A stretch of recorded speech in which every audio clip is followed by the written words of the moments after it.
नमस्कार। वीडियो की इस श्रृंखला में आज जो हम विषय लेकर के आए हैं मूलतः कक्षा 11 और 12 का है। वैकल्पिक विषय हिंदी, जिसके अंतर्गत है समाचार लेखन। ये खंड खा में आता है। समाचार लेखन क्या है?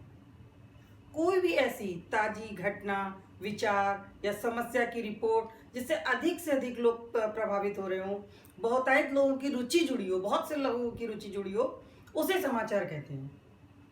समाचारों की भाषा सधी हुई, सटीक, तथ्यपरक और लक्ष्य से प्रेरित होनी चाहिए। इसके अंदर जिन शब्दों का प्रयोग होता है वो एकार्थक हो, बहुअर्थी ना हो, द्व्यर्थी ना हो, ऐसे शब्दों का प्रयोग करना चाहिए। अब जब समाचार लिखते हैं तो समाचार के अंतर्गत समाचार के तत्वों को जानते हैं। समाचार के मुख्य रूप से 10 तत्व होते हैं। नूतनता, निकटता, प्रभाव क्षेत्र, लोक रुचि, संघर्ष या टकराव, महत्वपूर्ण लोग, उपयोगी जानकारियां या सूचनाएं, अनोखापन, पाठक वर्ग, नीतिगत ढांचा। एक एक करके इनके बारे में विस्तृत जानकारी भी देनी है। तो सबसे पहले आते हैं नूतनता पर। नूतनता समाचार लेखन की एक प्रमुख कड़ी है, एक प्रमुख तत्व है। समाचारों में नयापन होना अति आवश्यक है, बहुत जरूरी है। अगर समाचार बासी होंगे, पुराने होंगे, तो कोई भी आपके समाचारों में रुचि नहीं लेगा। आमतौर पे समाचार पत्र होते हैं, दैनिक होते हैं, और चूंकि एक दिन की अवधि 24 घंटे होती है, इसलिए जितने भी समाचार पत्र हैं उनकी डेडलाइन भी 24 घंटे ही होती है। इसलिए समाचार की जो घटनाएं होती हैं, जो समाचार होते हैं, वो 24 घंटे के अंतर्गत ही होते हैं। इसमें बासी समाचारों का समावेश नहीं होता। न्यू यानी न्यूज, न्यूज बनाई न्यू शब्द से है। जहां न्यू घटनाएं हो, न्यू आपके रिपोर्ट हो, उससे समाचार बनते हैं। आइए एक बार इसको बोर्ड पर भी देख लेते हैं, ताकि बोर्ड की सहायता से ये और अच्छे से समझ आ सके और ज़्यादा क्लियर हो जाए। समाचार लेखन का दूसरा तत्व है निकटता। कोई भी घटना जितने जिसके करीब होगी, जितने पास में होगी, लोगों की रुचि उतनी ही ज़्यादा होगी। अगर कोई कानपुर का रहने वाला है तो वो पहले कानपुर की घटनाओं में रुचि लेगा, उसके बाद अपने प्रदेश की घटनाओं में रुचि लेगा, उसके बाद अपने देश की घटनाओं में रुचि लेगा। तो ये निकटता भौगोलिक तो होती ही है, सांस्कृतिक और राजनीतिक भी होती है। कि कोई अगर हमारी सामाजिक संस्कृति से जुड़ा है, हमारे कल्चर से जुड़ा है, तो भी हमें उसमें रुचि होगी, तो भी हमारा ध्यान जाएगा, तो भी वो हमारा करीबी होगा। जैसे विदेशों में बसे भारतीय, वो सामाजिक और सांस्कृतिक रूप से हमसे जुड़े हैं, तो उनसे संबंधित कोई भी घटना होती है वो हमारे निकट नहीं होती, लेकिन हम उनसे सामाजिक या सांस्कृतिक रूप से जुड़े, इसलिए वो दूर, भौगोलिक स्थिति से दूर होते हुए भी वो हमारे लिए निकट होती है। अब आते हैं इसके तीसरे पे। तीसरा तत्व है प्रभाव, यानी घटना की तीव्रता का अंदाजा ही इसी बात से लगाया जाता है कि उस घटना से कितने लोग प्रभावित हो रहे हैं। जितनी बड़ी घटना होगी, जितना ज्यादा दर्शक या श्रोता वर्ग प्रभावित होगा, घटना उतनी बड़ी होगी। कुछ घटनाएं ऐसी होती हैं कि जिनके नीतिगत प्रभाव तात्कालिक नहीं होते। नीतिगत जो फैसले होते हैं वो दीर्घकालिक होते हैं, लेकिन वो बड़े महत्वपूर्ण होते हैं। तो केवल हमें तत्काल प्रभाव से ही नहीं आंकना चाहिए, हमें समाचार को इस दृष्टि से भी आंकना चाहिए कि क्या इस घटना का, क्या इस समाचार का दीर्घकालिक प्रभाव भी महत्वपूर्ण है। आइए एक बार इसको बोर्ड पर भी देख लेते हैं, ताकि बोर्ड की सहायता से ये और अच्छे से समझ आ सके और ज़्यादा क्लियर हो जाए। समाचार का अगला तत्व है जनरुचि। किसी विचार, घटना और समस्या को समाचार बनने के लिए बहुत ज़रूरी है कि उसमें लोगों की रुचि हो, समाचार लोगों की रुचि के अनुसार हो। समाचार जगत के, समाचार लेखन के जो समाचार जगत के लोग हैं, वो इस चीज़ के बड़े पारखी होते हैं। इसीलिए आप देखिए कि लोगों की रुचि के हिसाब से समाचार पत्रों में राजनीति के, प्रादेशिक समाचार, स्थानीय समाचार, खेल समाचार, मनोरंजन के समाचार, व्यापार के समाचार, इन सब के अलग अलग पृष्ठ होते हैं और उन समाचारों का स्थान जो है वो जन रुचि के अनुसार ही होता है। हर समाचार पत्र का एक विशेष पाठक वर्ग होता है। क्यों? क्योंकि वो उसकी विचारधारा से जुड़ा होता है। जितने भी समाचार पत्र हैं वो उनकी अपनी एक विशेष विचारधारा होती है और पाठक वर्ग भी उस विचारधारा का समर्थक होता है। इसलिए एक विशेष पाठक वर्ग होता है जिसे ध्यान में रखकर ही समाचारों का चयन किया जाता है। अगला है टकराव या संघर्ष। लोगों को टकराव या संघर्ष के समाचारों में भी बड़ी रुचि होती है। वो कई बार युद्ध के भी होते हैं। युद्ध के अलावा जब युद्ध के होते हैं तो उनके परिणाम के बारे में बड़ी उत्सुकता रहती है। इसके अलावा वो खेल के परिणाम भी हो सकते हैं, वो चुनाव के परिणाम भी हो सकते हैं, वो परीक्षा परिणाम भी हो सकते हैं। तो उनमें लोगों की रुचि होती है, उन समाचारों पर लोग अधिक ध्यान देते हैं। आप देखिए जब मैच वगैरह होते हैं तो उनके परिणाम जानने के लिए लोग कितने उत्सुक रहते हैं और कितने उत्साहित रहते हैं। अगला है महत्वपूर्ण लोग। महत्वपूर्ण लोग वो किसी भी क्षेत्र के हो सकते हैं, वो खेल के भी हो सकते हैं, फिल्मी भी हो सकते हैं, राजनीति के क्षेत्र से भी हो सकते हैं, यानी जिनको हम सेलिब्रिटी कहते हैं, महत्वपूर्ण लोग का मतलब है। तो उनके बारे में सुनना, उनके बारे में जानना लोगों को बड़ा अच्छा लगता है। उनकी व्यक्तिगत बातें भी लोग समाचार के रूप में जानना चाहते हैं। मान लीजिए किसी अभिनेता को या किसी खिलाड़ी को, प्रसिद्ध खिलाड़ी को अगर छींक भी आ जाती है तो समाचार बन जाती है। अभी आपने देखा कोरोना काल में कई सेलिब्रिटीज़ की, कुछ सेलिब्रिटीज ऐसे थे जिनको कोरोना हो गया था, कोरोना से प्रभावित थे। लोगों ने उनके लिए यज्ञ किए, हवन किए और उनके समाचार के बारे में हर क्षण उत्सुक रहते थे। आइए एक बार इसको बोर्ड पर भी देख लेते हैं ताकि बोर्ड की सहायता से ये और अच्छे से समझ आ सके और ज़्यादा क्लियर हो जाए। समाचार के तत्व में अगला तत्व है उपयोगी जानकारियाँ। ये एक विशेष वर्ग के लिए होते हैं, पूरे समाज के लिए नहीं होते। इसमें वो समाचार आते हैं जिनका किसी विशेष वर्ग के लिए उपयोग होता है। जैसे कई बार होता है किन्हीं खास परिस्थितियों में यातायात को परिवर्तित कर देते हैं। मौसम के अनुसार कभी स्कूल बंद हो जाते हैं, कभी स्कूल खुलते हैं। तो इस तरह के जो आदेश होते हैं वो समाचार बनते हैं। ऐसी नई नई जानकारियाँ, कभी कोई ट्रेन बंद हो गई, कुछ समय के लिए स्थगित कर दी गई या फिर से उसका संचालन शुरू हो गया।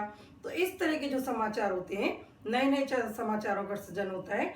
ऐसी उपयोगी जानकारियाँ जो है वो समाचार लेखन में उपयोगी जानकारियों के अंतर्गत आता है। अब आते हैं अगले तत्व पे, अनोखापन। अनोखापन का मतलब है जो सामान्य नहीं है, अनोखी घटनाएं।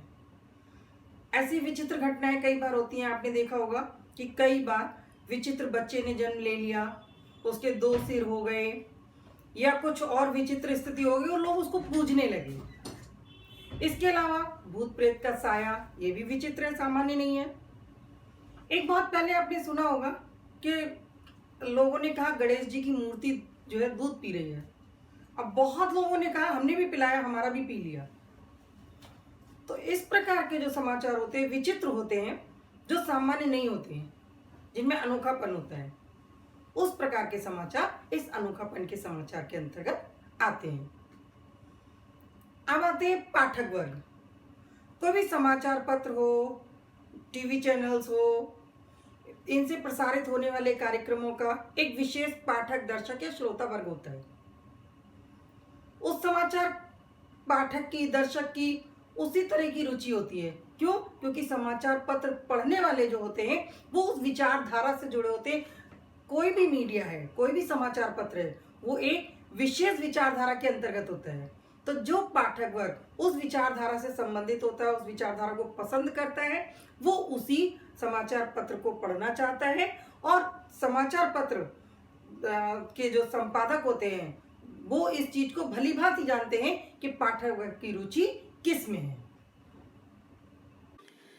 आइए एक बार इसको बोर्ड पर भी देख लेते हैं ताकि बोर्ड की सहायता से ये और अच्छे से समझ आ सके और ज़्यादा क्लियर हो जाए। नीतिगत ढांचा। कोई भी समाचार लेखन का है, चाहे वो समाचार पत्र हो, चाहे वो मीडिया हो, किसी भी चैनल्स का हो, उसकी एक अपनी विचारधारा होती है, एक नीति होती है। वो निश्चित नीति के ऊपर चलता है। उसे पता है कि हमारा पाठक वर्ग भी उसी नीति का समर्थन करता है। उसी नीति के अंतर्गत वह अपने समाचारों का संकलन करता है, अपने समाचारों का चयन करता है जो उसकी नीति के अनुकूल होते हैं, और उन्हीं समाचारों को वो प्रमुखता भी देता है, इम्पोर्टेंस भी देता है, और उन्हीं को प्रसारित भी करता है। बाकी के अन्य समाचारों को या तो उनकी उपेक्षा कर देता है या उनको महत्वहीन मानकर अंत में उनको प्रसारित करता है, और अन्य समाचारों को ज़्यादा महत्व नहीं देता। अब आते हैं समाचार लेखन में प्रमुख भूमिका किसकी होती है।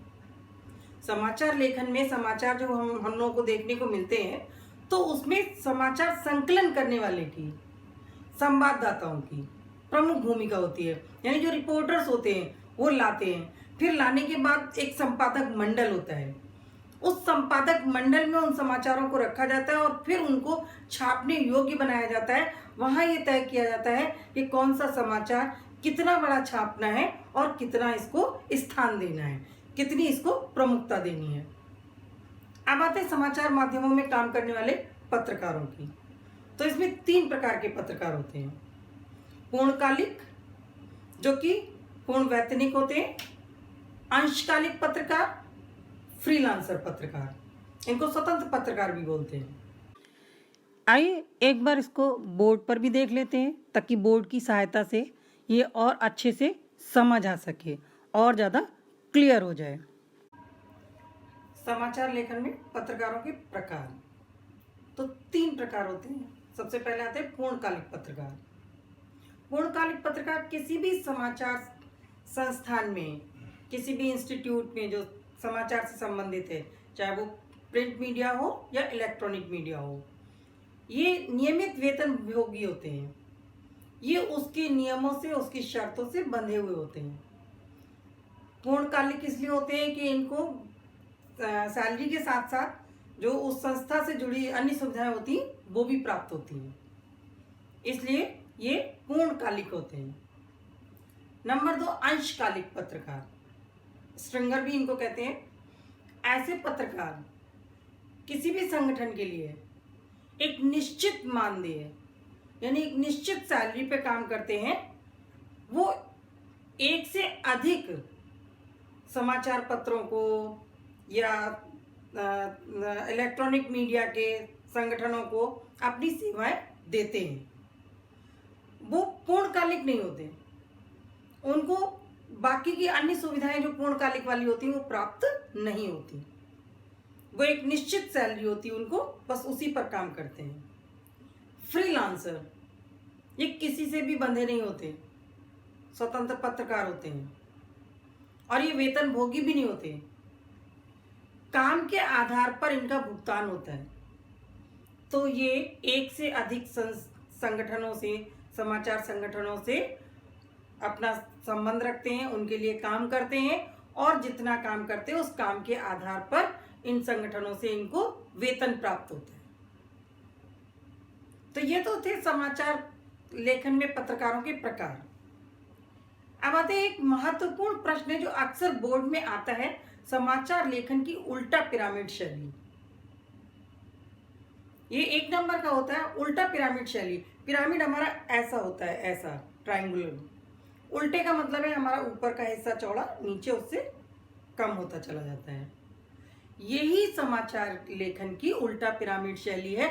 यानी ऊपर बड़ा होने का मतलब है जो समाचार सबसे ज्यादा महत्वपूर्ण होते हैं, सर्वाधिक महत्वपूर्ण होते हैं, उनको पहले स्थान दिया जाता है, ज्यादा स्थान दिया जाता है। जो उससे कम महत्वपूर्ण होते हैं उनको उसी के क्रमानुसार उनका स्थान कम होता चला जाता है और नीचे होता चला जाता है। और समाचार के, अगर समाचार पत्र है तो अंदर के पृष्ठों में होता चला जाता है, और इलेक्ट्रॉनिक मीडिया है तो उनका क्रम नीचे की ओर होता चला जाता है।